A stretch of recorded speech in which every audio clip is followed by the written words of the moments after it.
Dostlar, son vaxtlar oxuduğum ən təsirli romanlardan biridir Yaşamaq.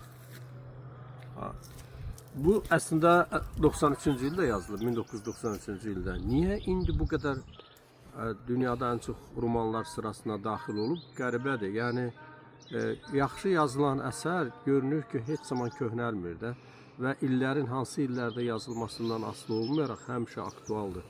Çin Xalq Respublikasının yaranma dövründə, müharibə dövrüdür, acılıqdır, səfalətdir, kənd həyatıdır, hələ də mülkədarlar var, torpaqlar kimlərinsə əlindədir, daha zənginlərin əlindədir.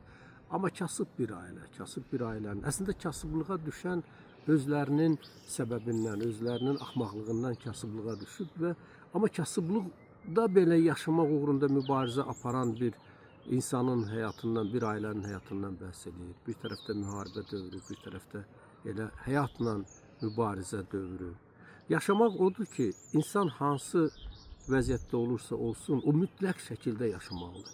Hardan keçirsən, hansı əzablarla üz-üzə gəlirsən, o əzabların çox real təsviridir Yaşamaq romanı.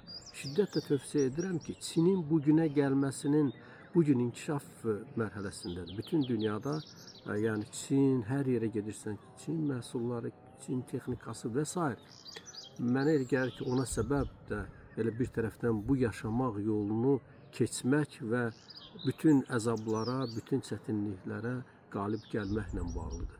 Şiddətlə tövsiyə edirəm, oxuyun bu romanı.